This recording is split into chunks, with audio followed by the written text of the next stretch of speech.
A very good afternoon, students. Next question: obtain the first Bohr's radius and the ground state energy of a muonic hydrogen atom, that is an atom where the electron is replaced by a negatively charged muon of mass 207 mass of electron that orbit around a proton. हमें क्या obtain करना है? First Bohr radius obtain करना है और ground state energy भी निकालनी है ऑफ अ म्यूनिक हाइड्रोजन, है ना. फर्स्ट ऑर्बिट के लिए निकालना है फॉर अ म्यूनिक हाइड्रोजन, और उसकी उन्होंने डेफिनेशन दी कि क्या होता है. ठीक है, अब ये वाला क्वेश्चन मैं करके डाल चुकी हूँ. ठीक है, अब ये वाला क्वेश्चन सॉल्व करते हैं. Let's start. देखिए, मैंने आपके लिए कुछ इन्फॉर्मेशन यहाँ पे लिख के रखी है. Radius of nth orbit of the hydrogen atom कितनी होती है? वो इतनी होती है. nth orbit according to Bohr के, है ना. तो r nth की वैल्यू ये होती है. Radius of nth Bohr orbit. For hydrogen atom z की वैल्यू आप 1 रखेंगे. ठीक है, तो यहाँ पे 1 रख दिया. Then you have expression this one, n की जगह 1 रख के फिर ये बचेगा आपके पास. और फॉर फर्स्ट ऑर्बिट अगर h की वैल्यू 6.6 इंटू 10⁻⁻34, पाई की वैल्यू, m की value that is mass of that hydrogen atom रखेंगे और ये रखेंगे आप वैल्यूज, तो यू विल गेट 0.53 एमस्ट्रॉन्ग और ये हो जाएगा. तो इससे स्टूडेंट्स आपको समझ में क्या आता है कि मास कहने का मतलब है कि r nth, सॉरी अपन इसकी बात करें ना, nth की नहीं 1 की बात करें, क्योंकि हमें ग्राउंड स्टेट पूछा तो हम खाली 1 की बात करेंगे, नहीं इसकी बात करेंगे. देखिए h कांस्टेंट है, बिल्कुल है. 4 पाई ई स्क्वायर ये भी कांस्टेंट है. तो इस पूरे को मैं नाम दे देती हूँ k एंड डिवाइडेड बाय कर देती हूँ m. अब मैं क्यों m को नहीं ले रही वो मैं अभी थोड़ी देर में बताती हूँ. ठीक है, अब सबसे पहले म्यूनिक हाइड्रोजन होता क्या है? प्रोटॉन यानी न्यूक्लियस, क्योंकि उसके पास खाली प्रोटॉन ही होता है हाइड्रोजन के पास. तो जब प्रोटॉन के अराउंड इलेक्ट्रॉन रिवॉल्व करे तब हम उसको, वो हमारा नॉर्मल हाइड्रोजन होता है. ठीक है, जब इलेक्ट्रॉन रिवॉल्व करता है, और इसी इलेक्ट्रॉन को अगर म्यून नाम का सब एटॉमिक पार्टिकल रिप्लेस कर दे तो देखिए वो ऐसा रिवॉल्व करता है. अब आप देख सकते हैं इसका रेडियस ज्यादा है और इसका रेडियस कम है. क्यों? क्योंकि देखिए मास बढ़ेगा तो रेडियस घटेगी, मास बढ़ा रेडियस घटेगी. और हमें क्वेश्चन में देके रखा है कितना ज्यादा होता है? 207 मास ऑफ इलेक्ट्रॉन, मतलब जो मास ऑफ इलेक्ट्रॉन है उसका 207 टाइम ज्यादा होता है. मतलब मास म्यूनिक जो हमारा पार्टिकल है उसका मास 207 टाइम्स होता है मास ऑफ इलेक्ट्रॉन के. तो देखिए ज्यादा है कि नहीं? बिल्कुल ज्यादा है. तो जब मास अगर ज्यादा है तो रेडियस क्या होनी चाहिए? मास अगर यहाँ पे ज्यादा है तो रेडियस क्या हो जानी चाहिए? कम हो जानी चाहिए. तो अगर हाइड्रोजन एटम में इलेक्ट्रॉन की जगह इसको अगर रिप्लेस कर दिया तो फिर ये इस तरीके से इसका ऑर्बिट कम ऐसा बनेगा. ठीक है, अच्छा, एनर्जी की, यहाँ पे एनर्जी की बात की तो मैंने एनर्जी का भी फॉर्मूला लिख दिया है, which is equals to this. अगर n इज इक्वल्स टू 1 की बात करें, यहाँ पे देखिए n इज इक्वल्स टू 1 की बात करें फॉर हाइड्रोजन, यानी ग्राउंड स्टेट की बात कर रहे हैं हम यहाँ पे. ग्राउंड स्टेट तो सब बच्चों को पता है 2 पाई स्क्वायर me4h स्क्वायर. अब हाइड्रोजन एटम में जो अगर n की जगह 1 पुट कर देंगे तो ग्राउंड स्टेट की बात करें तो -13.6 eV होती है. कब? जब इलेक्ट्रॉन रिवॉल्व करता है, ये हमें पता है. तो इस सारी इन्फॉर्मेशन अब धीरे धीरे मैं यूज करने वाली हूँ. ठीक है, तो सबसे पहले आप देखिए हमने क्या पता लगाया कि जो रेडियस होता है वो इन्वर्सली प्रोपोर्शनल होता है 1 मास के. तो सिमिलरली अगर मैं मास ऑफ म्यून को mu नाम दूं, मास ऑफ इलेक्ट्रॉन को ये नाम दूं, ये मास ऑफ म्यून और ये मास ऑफ इलेक्ट्रॉन. ठीक है, तो अब मैं यू की बात कर लूँ, that is equals to K times, proportionality का साइन हटाएंगे तो K, and where K is equals to all this figure. K की वैल्यू में h square upon 4 pi square E square के बराबर लिख रही हूँ. ठीक है, दिस इज माई के. तो ये मैंने के मान लिया. ठीक है, तो के बाई एम हो जाएगा. ठीक है, प्रोपोर्शनलिटी कांस्टेंट और यू है तो यू लिख देते हैं यहाँ पे, है ना. समझ गए ना, के बाई एम. अब सिमिलरली फॉर इलेक्ट्रॉन के रेडियस के लिए लिखूं मैं अगर, तो k upon mass of electron हो जाएगा. करेक्ट बात है. अब कुछ नहीं करना, खाली इन दोनों को डिवाइड करना है हम लोगों को. R u over r e. ठीक है, which is equals to k upon mass of electron, mass of u divided by k upon mass of electron. अब ये अगर आप लिखेंगे तो mu multiply by me by k, ये और ये गया तो कितना आ जाएगा? Mass of electron divided by mass of u. ठीक है, इतना काम हमारा इजी हो गया. अब क्वेश्चन सेज कि जो मास ऑफ म्यू है यानी म्यूनिक पार्टिकल है वो 260 टाइम्स है मास ऑफ इलेक्ट्रॉन के। बस हमारा काम हो गया। आर ऑफ इलेक्ट्रॉन यानी रेडियस ऑफ म्यूनिक और म्यूनिक हाइड्रोजन, ये क्या है, ये क्या है, मैं लिख देती हूँ यहाँ पे रेडियस ऑफ म्यूनिक हाइड्रोजन।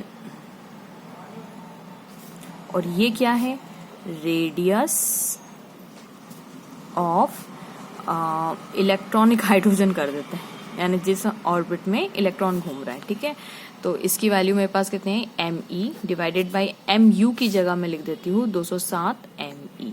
ये और ये गया। तो आप गौर से देखिए, r u is equals to 1/207 times r e. ठीक है, यानी जब इलेक्ट्रॉन ऑर्बिट में घूम रहा है, और जब इलेक्ट्रॉन ऑर्बिट में घूम रहा है यानी फर्स्ट हाइड्रोजन ग्राउंड स्टेट की बात की उन लोगों ने, तो ग्राउंड स्टेट में देखिए क्वेश्चन यही दे रखे हैं, first orbit and ground state energy. तो फर्स्ट ऑर्बिट की अगर बात कर रहे हैं वो, तो R1 की वैल्यू फर्स्ट ऑर्बिट की कितनी है, 0.53 एमस्ट्रॉन्ग, या 0.53 एमस्ट्रॉन्ग को मीटर में कन्वर्ट करेंगे तो 10⁻⁻10 लगा देंगे यहाँ पे। तो RU की वैल्यू कितनी हो गई, 1/260 इंटू 0.53 इंटू 10⁻⁻10 मीटर्स में हो गया। ठीक है, और अगर आप इसको कैलकुलेट कर लेंगे then you will get answer 2.56 into 10⁻⁻13 metre. ठीक है, मतलब आप अगर मैं करके बताऊं, अगर इसको आप सॉल्व करेंगे ना तो you will get answer 0.00256 and something more. तो अगर मैं पॉइंट यहाँ पे शिफ्ट कर देती हूँ 1, 2 और ये 3 शिफ्ट करूंगी ना, तो यहाँ पे मतलब ऐसा होगा, इधर ये इंटू 10⁻⁻10 तो है ही, है ना। अब पॉइंट अगर शिफ्ट किया तो 3 आ जाएगा, तो ये कितना हो जाएगा 0.00, सॉरी पॉइंट शिफ्ट किया तो 2.56 इंटू 10⁻⁻10 तो है ही ऑलरेडी, और 3 इधर करेंगे तो -3 करेंगे, तो -10 और -3 मिलके हो जाएगा -30, तो यहाँ पे आ जाएगा -30। तो this is equals to r u. ठीक है, मैं एक और बार लिख देती हूँ, r u is equals to, इसको सॉल्व करेंगे तो 0.00256 इंटू 10⁻⁻10। ठीक है, ये कितना है मीटर्स में करा आपने, फिर 1, 2 और 3 शिफ्ट करेंगे तो 2.56 इंटू 10⁻, और ये 3 शिफ्ट किया ना तो यहाँ पे 3 को ऐड कर देंगे, ये ऐसा, तो 2.56 इंटू 10⁻⁻13 मीटर। एक्चुअली मेरी आदत नहीं है बहुत ज़्यादा जल्दी करने की, तो मैं स्टेप बाय स्टेप करती हूँ। यहाँ पे मैंने एकदम से आंसर लिख दिया, चलिए कोई बात नहीं, ये मैंने स्टेप बाय स्टेप कर दिया। अब नेक्स्ट हमारा ये फर्स्ट पार्ट तो सॉल्व हो गया, अब वो एनर्जी की बात करें। तो स्टूडेंट्स एनर्जी देखिए जनरल फॉर्म में आप समझ गए कि इलेक्ट्रॉन और म्यूनिक में क्या है, मास का डिफरेंस है।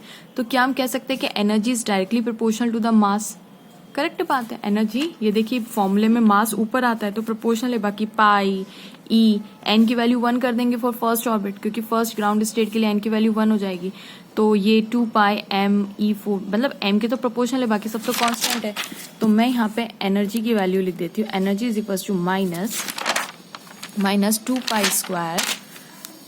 2π² m e⁴ divided by h²। ये कब की लिख रही हूँ मैं, for ground state, for ground state. ठीक है, तो energy is directly proportional to, क्या मैं ऐसे कह सकती हूँ, -m। ठीक है, m के प्रोपोर्शन। ओके, दिस इज, अब energy is directly proportional to mass, तो हम यहाँ पे लिख देते हैं energy of electron is directly proportional to the mass of the electron. What is k, k is the proportionality constant जो मैं लिखूंगी, विच इज इक्वल्स टू मेरा होगा 2π² e⁴ डिवाइडेड बाई h², यानी ये एनर्जी ऑफ इलेक्ट्रॉन है ना, is equals to k minus k m_e, और एनर्जी ऑफ म्यून को मैंने यहाँ से u से डिनोट किया है, तो -k m⁻. ठीक है, अब उन्होंने एनर्जी ऑफ u ही पूछी है, तो इन दोनों को कुछ नहीं करते, रेशियो को डिवाइड कर देते हैं। ठीक है, -k m⁻u divided by -k m_e, ये और ये गया, तो हमारे पास आंसर आ जाएगा μe बाई μme। ठीक है, अब मास of the electron in ground state, sorry energy of the electron in, नहीं हम दोनों ही कर लेते हैं ना।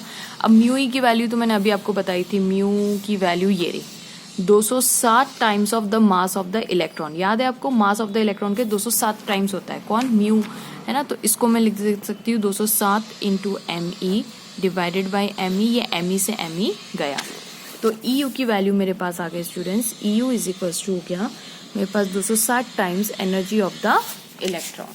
अब ये एनर्जी ऑफ इलेक्ट्रॉन कहाँ की है, hydrogen atom and the ground state. तो इसको 2 की वैल्यू रख देंगे, पाई की वैल्यू रख देंगे, मास ऑफ द इलेक्ट्रॉन रख देंगे, इलेक्ट्रॉन चार्ज रख देंगे, एच रख देंगे। तो इसको कैलकुलेट करते तो हमारे पास आंसर कितना आता है, -13.6 EV in hydrogen atom, remember. तो ये मैं डायरेक्ट यहाँ पे लिख देती हूँ, E mu is equals to 260 into -13.6 EV। Of course हमारा आंसर EV में ही आएगा। अच्छा, इसको अब आपको मल्टीप्लाई करना है। If you multiply it you will get answer -2815.2 EV। Again अगर आपको साइंटिफिक नोटेशन में अच्छा ये किलो इलेक्ट्रॉन वोल्ट में जनरल एनर्जी दे के रखते हैं, तो -2815.2 ऊपर नीचे हजार से कर दे मल्टीप्लाई और डिवाइड, क्या फर्क पड़ता है, ठीक है। तो ये 1000 की जगह में किलो रख दूं तो -2815.2 kilo electron volt divided by 1000, ठीक है। आपको करना है तो ठीक है, नहीं तो कोई बात नहीं। अब 3 जीरो है तो यहाँ पे तो एक जीरो ऑलरेडी है, तो 1 2 3 डिजिट के बाद पॉइंट लग जाएगा, तो 2.8152 किलो इलेक्ट्रॉन वोल्ट। तो this is the energy of the muonic hydrogen in ground state. Energy, E for energy of the muonic hydrogen in ground state.